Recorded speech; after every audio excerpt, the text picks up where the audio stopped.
Hello and welcome to the Edupedia world. This is a tutorial about data structures, and in this tutorial we are going to start with introduction to data structure. So let's begin. Well, the agenda for this tutorial will be covering the introduction. We'll see what are variables, then we'll see what are data types. Then we'll study what are data structure and we'll see the types of data structure, and then finally we'll conclude with studying ADT. So let's begin. So introduction. Well, data structure are the programmatic, or I would say a systematic way of storing data so that data can be used efficiently.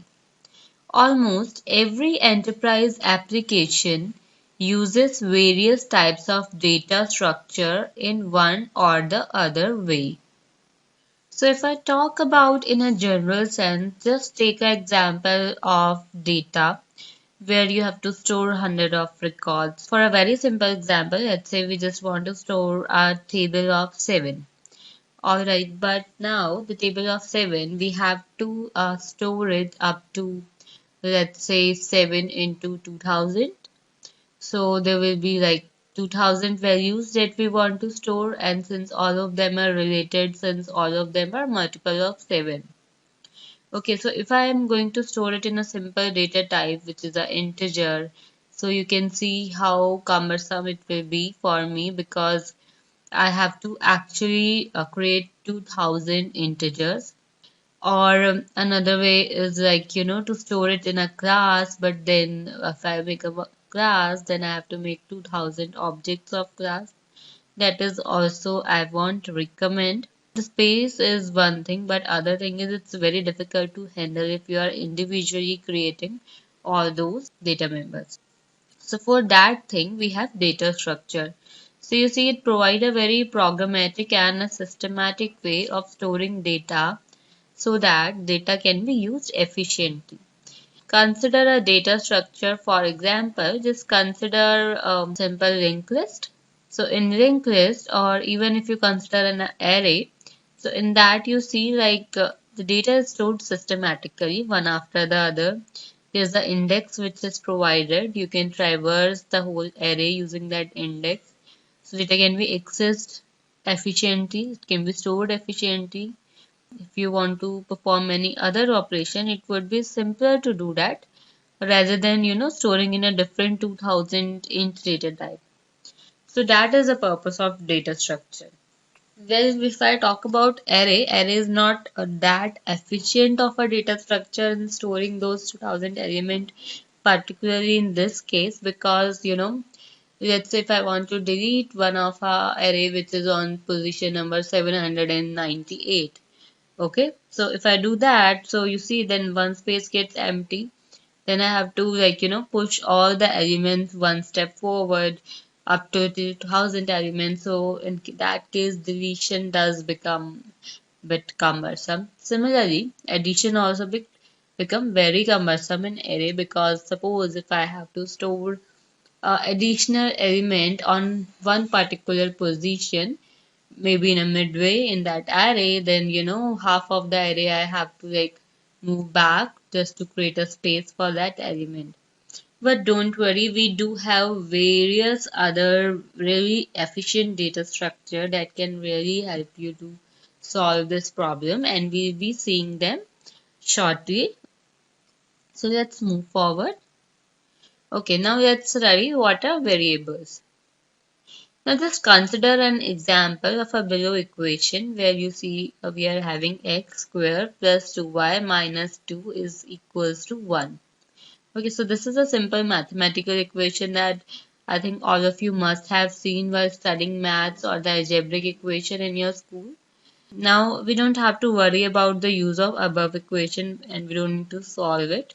So just don't worry about that. The thing that we want to highlight over here is the important thing is that we need to understand is the equation has some names like x and y which hold values which are data. So x and y does hold some values. That means the name x and y are the placeholders for representing data.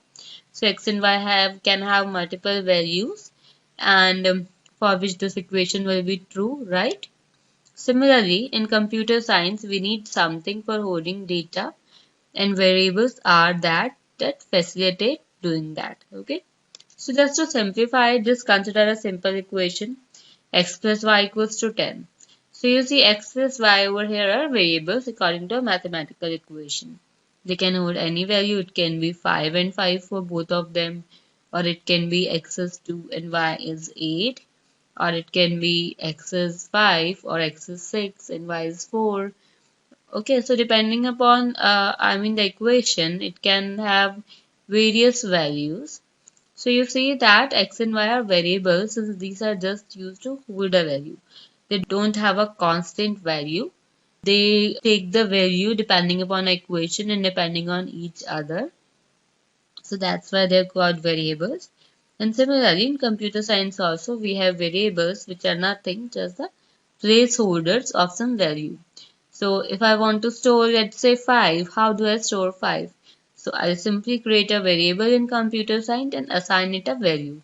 Whenever I need this value, I can refer it by using this variable name which I have given it as x. Okay, so this is the purpose of variables in computer science. Now let's see what are data types.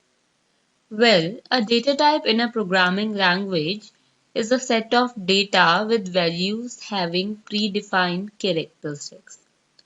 The example of data types are integer, floating point unit number, character, string, etc.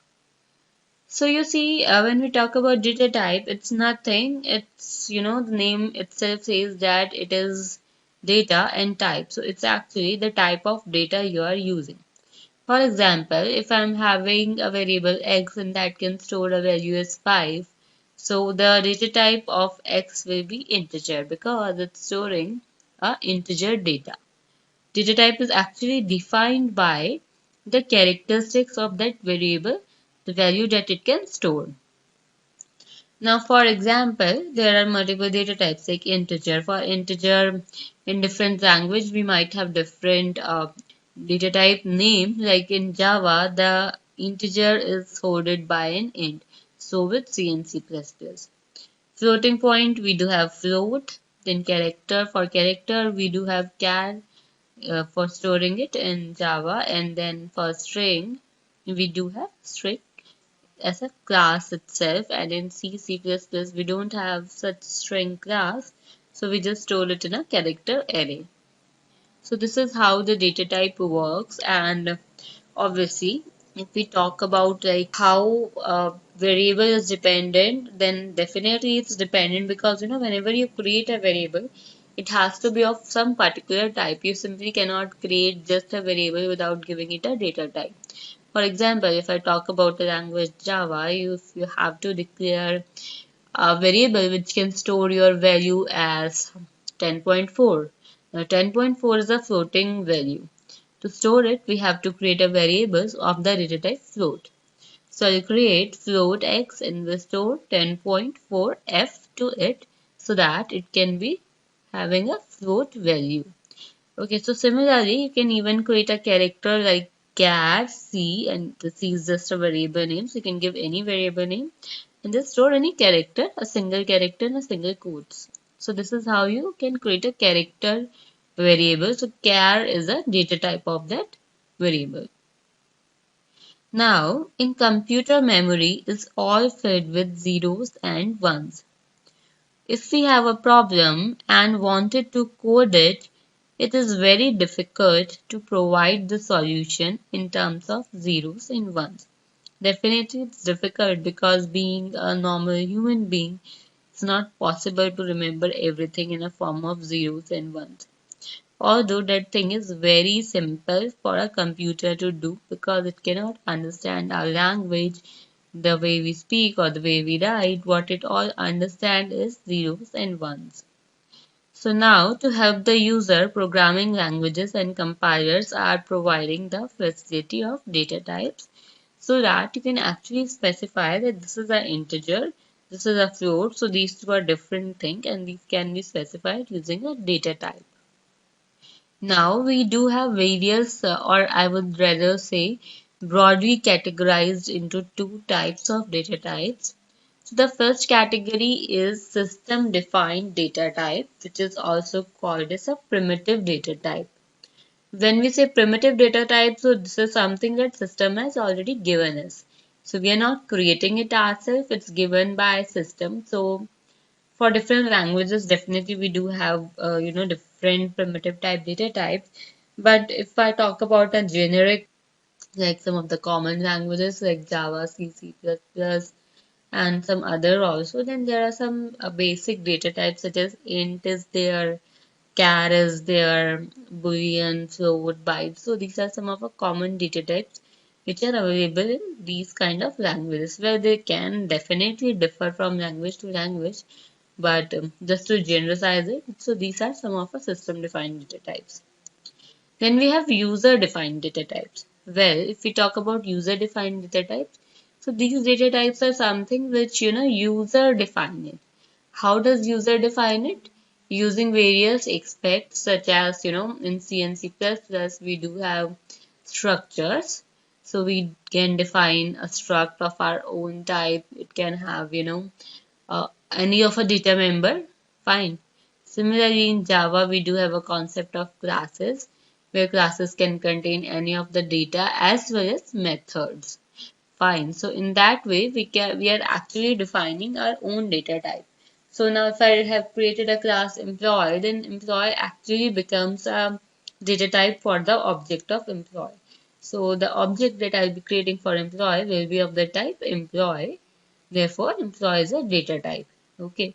So in this way, we can also create user defined data types. Fine. So these are two kind of data types available.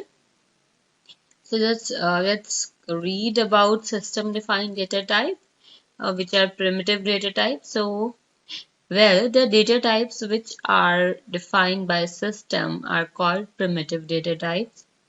The primitive data types which are provided by main programming language are in int, float, char, double, boolean, etc. Okay, so these are some of a primitive data type. Then the number of bits allocated for each primitive data type depends on the programming language, compiler, and operating system. For the same primitive data type, the different languages may use different sizes. Okay, definitely, if I talk about Java, in that integer does take 4 bytes. In C and C++, it might be taking 2 bytes. Okay, so the size definitely depends on language to language, the compiler, how a system are feeded into that. So it's totally dependent on the language. But just to generalize, these are the some of the common primitive data types, and these are defined by the system itself. Then we have user defined data types. Now, if a system defined data types are not enough, then most programming languages allow the user to define their own data types called as user defined data types. Now, good example of user-defined data types are structures in C and C++ and classes in Java. Where C++ does also have a concept of classes, so you can include it there as well. So you see most of the language does have this feature of allowing the user to create its own defined data type. For example, in below cases, we are combining many system-defined data types and call it as a user-defined data type and we can just name it anything like new type. This gives more flexibility and comfort in dealing with computer memory. So you just see this is a simple example of a user-defined data type where we are creating a structure and giving the name as new type. So this is I can give any name, whatever I want. Then I'm having 3 of the data members in it. One is integer, which is data 1, then float, which is data 2, and then char, which is data. So I've actually defined 3 data members into it, and this is a structure I've created. So This feature is actually provided by C and C++ to create structures. So this is one of our user-defined data type. Now let's come to the topic data structures. Well, based on the above discussion, once we have data in variables, we need some mechanism for manipulating that data to solve the problems. Why so? Because, for example, we have just, let's take our previous example of storing the table of 7 up to 2000. Fine.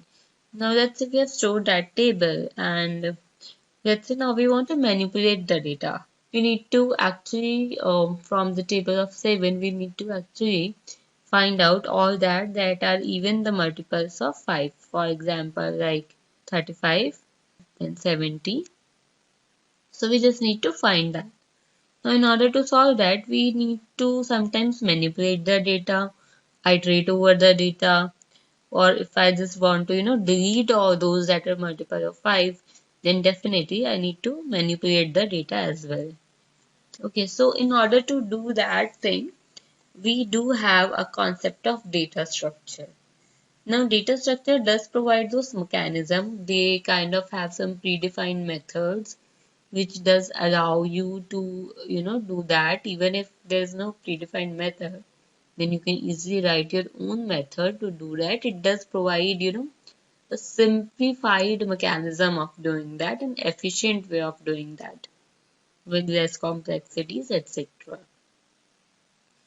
Now, data structure is a particular way of storing and organizing data in a computer so that it can be used efficiently. Fine. So we are actually simply storing and organizing data just to make it more efficient and easy for user as well as easy for machine. So this is the purpose of data structure. That means a data structure is a specialized format for organizing and storing data. General data structure type includes array, files, linked list, stack, queues, trees, graphs, and so on. So these are some of the general data structure. We'll be studying each of them in detail. So don't need to worry about, what is linked list or what is stack, and I haven't ever heard of this name. So don't worry, we'll be, covering each and every data structure in really good depth. So after this, going through this tutorial series, I'm sure like you will have a good grasp over each of them. Now, depending on the organization of the elements, data structure are classified into two types. So we can classify data types, data structure into two types, which is linear and non-linear. But there are various classifications available, but right now we are just classifying depending upon the organization of elements. So when we talk about linear, in that elements are accessed in a sequential order, but it is not compulsory to store all the elements sequentially, say linked list. Examples are definitely linked list, stack, and queues. Then we have nonlinear elements. Now in nonlinear, the elements of this data structure are accessed in nonlinear order. Examples are trees and graphs. So when we talk about linear, linear means that all the elements can be accessed sequentially. For example, arrays. Arrays also linear data structure because when one is on, it could be like they're not actually stored sequentially, but you can actually definitely access them sequentially. Because in array, you can access them using an index. So this is a sequential access like 0, 1, 2, 3. So all the elements are stored sequentially. And when we talk about non-linear, so in non-linear, even the access is not guaranteed to be sequential. For example, just as of now, because you're not aware what is tree and what is graph, so I'm just trying to give you, a kind of a live example. Just consider a tree, what a natural tree, like you can see in one of a garden outside. So that tree, you see there are various branches, there are leaves on that. Just consider those leaves as element. So is there any sequence maintained for those leaves? Definitely not, because they're just arranged in a random fashion on any branch. You cannot, arrange or say that this is the particular sequence of leaves because these are just randomly arranged. So this is the way that elements are arranged in case of a non-linear data structure. So these are like there is no sequential access. Now finally, the last topic for this video is abstract data types. So before defining abstract data types, let us consider the different view of system-defined data types. So when we say system-defined data types, just consider an example of classes in your mind. All we know that by default, all primitive types such as int, float, etc. does support basic operations like addition, subtraction, etc. Definitely you can add or subtract or do just the basic operation on any integer, float or any of a primitive type as well. Now system is providing the implementation for primitive data types, but for user-defined data types also we need to define the operation, because it could be possible that I created a class employee and then I have like two objects of employee, and then later on maybe I want to concatenate them in a way like I want to concatenate the employee names. Okay, so this is one of our operation which I might like to do in future. Okay, now the implementation for this operation can be done when we want to actually use them. Okay, so if I am using them, I actually want to concatenate the employee names of all the employee objects. That means in general user-defined data types are defined along with their operation. Because for user-defined data types, no one is providing us operation, so we have to write our own method. But for primitive types, if we want to do any addition, then we know if I write a plus b and it will give me a resultant c, and a plus b since are integer, so it will simply add the integer. Or if a plus b is characters, then I will get a concatenated string as a output. So I can get for user defined data types, I have to write my own methods to do that function, but for system defined we do have their implementation. Now to simplify the process of solving the problem, we generally combine the data structure along with their operation, and then it is called as abstract data types. So you see over here we are introducing a third category other than primitive and user defined, which is abstract data types. So when we say abstract data types, so these are the data structure along with their operations are called as abstract data types. Fine. So you can say in a way like some of a data structure, for example, linked list, tag, queues are actually abstract data type. Now, ADT consists of two parts. One is declaration of data and other is declaration of operation. So just to give an example, consider a data structure as stack. So what happened in a stack? The stack, consider it as a live example of a stack of a CD. So if you're having a stack of a CD, what all things you tend to do in that?